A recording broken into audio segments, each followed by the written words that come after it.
Hey there, I'm Donk. This is going to be a long one. Feel free to use the timestamps to skip around to what you're most interested in. I grew up with Armored Core.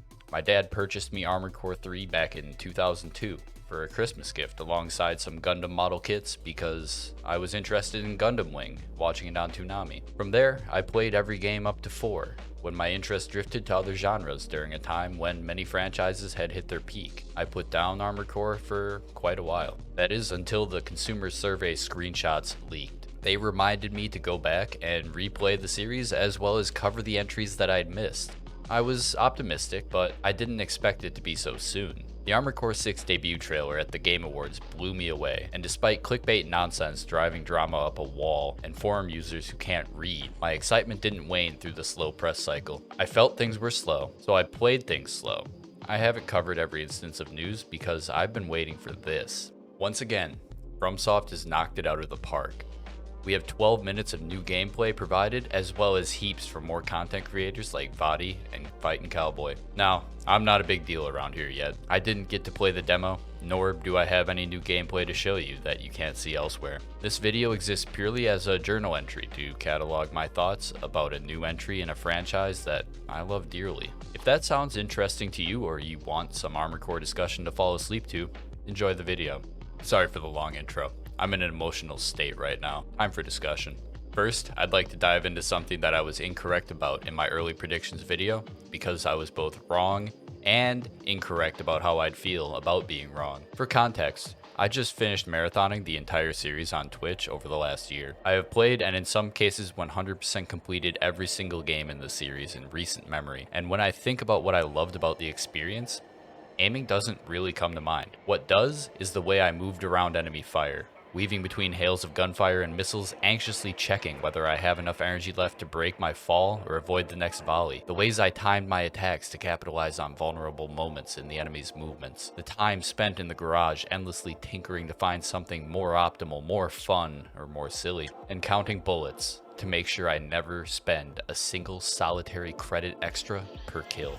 None of what I just said has to do with Lock On.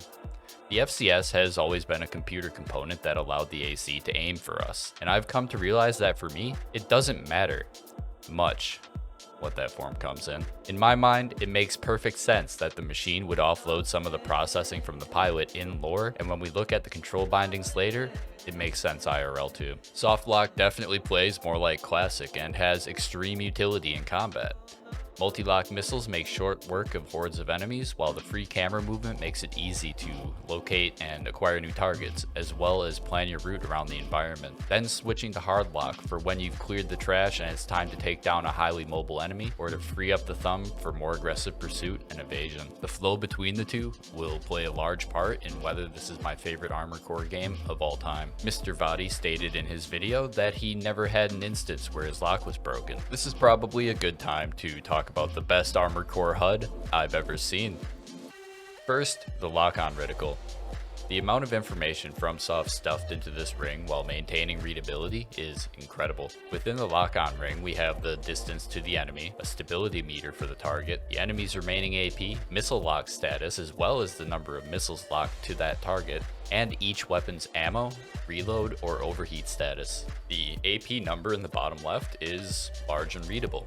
Central in the screen are energy and stability, which is brilliant UX, as these two meters are the most involved in moment-to-moment decision making. They must be visible at a glance, and preferably central, so that glance is as short as possible. To the right of the energy gauge is an indicator whether or not boosters are on. I'll cover this in the movement section of my ramblings. To summarize the HUD, I use UX design in my day job. I think I am somewhat of an expert on it, and I'm not gonna muddy the water here. This shit is good.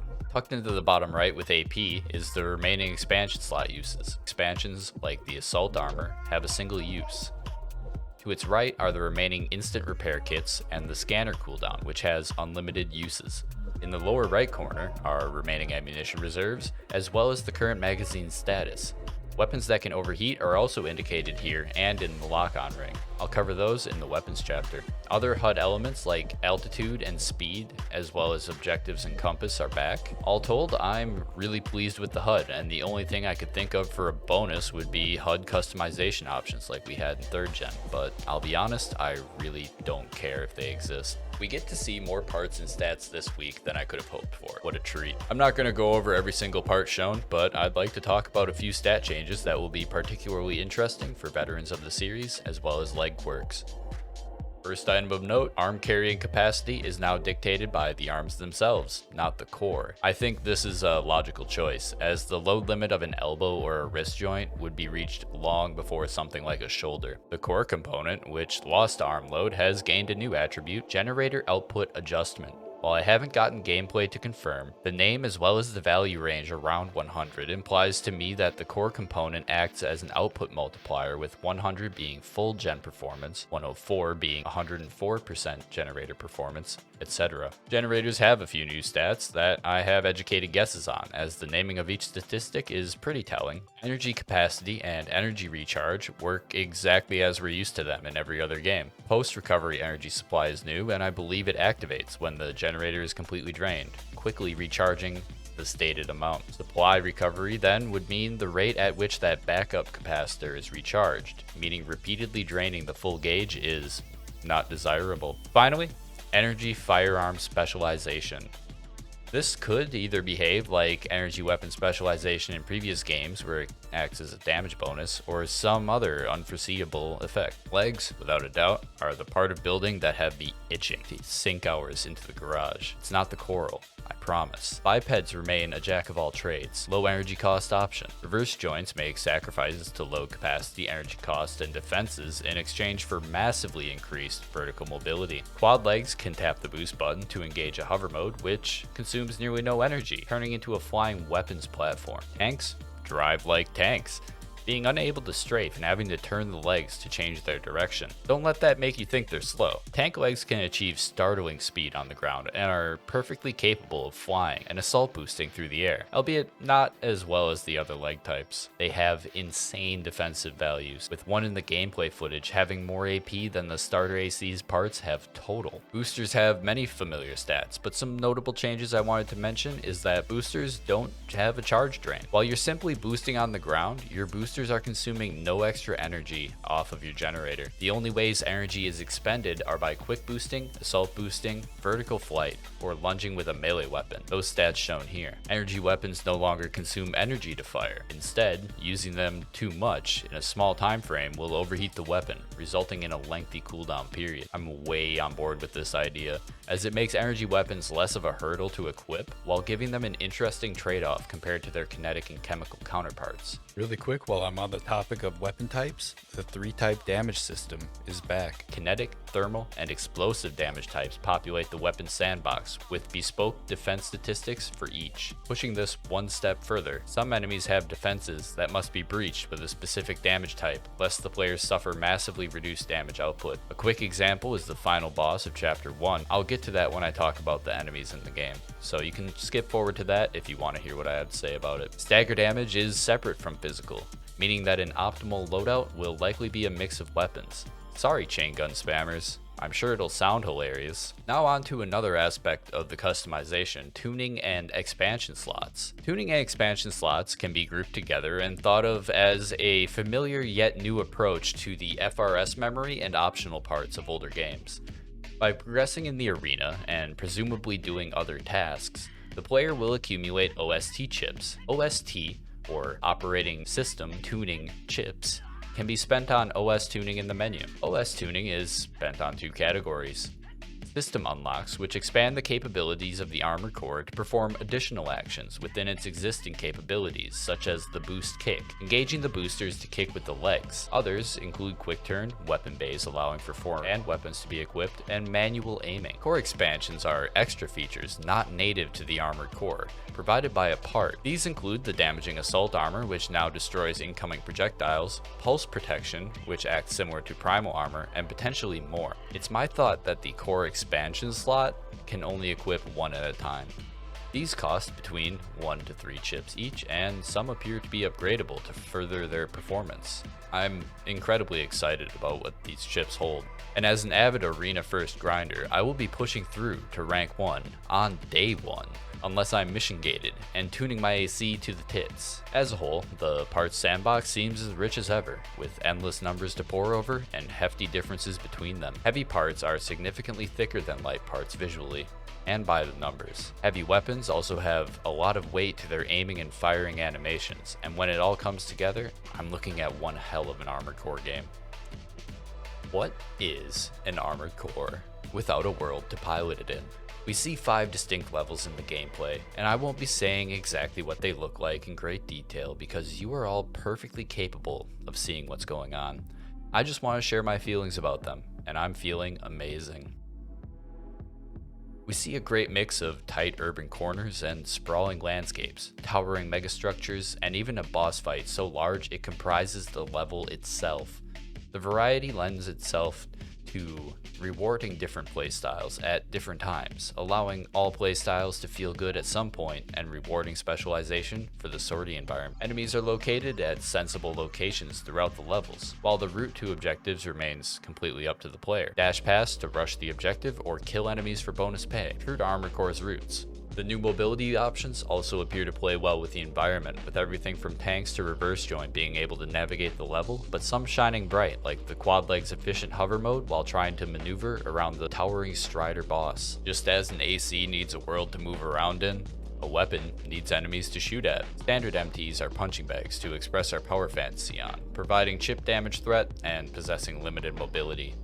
These are dollar store mechs for dollar store purposes. Above standard MTs are what I'm gonna call big MTs, like the squad MT I'm sure you're all familiar with by now. These act as a sort of elite enemy to overcome, possessing threatening weapons and mobility somewhere between an Armored Core and an MT. I feel these are a nice punctuation to encounters and sub-areas within a mission, and look forward to sending them to hell with a pile driver. Beyond MTs is a staple of the franchise, enemy Armored Cores. With the capabilities of the player and sometimes more, enemy AC fights are my favorite type in the series. Not for the difficulty or unique mechanics, but the lore they provide through dialogue and the satisfaction of putting my machine against one of the same type, abusing my strengths to turn them to slag at breakneck pace before I reluctantly accept the next mission, which does not have an AC fight. A few were showcased in the footage, and I really recommend you pay close attention to them. Further up the ladder of enemy significance, scale, and complexity are the bosses on display.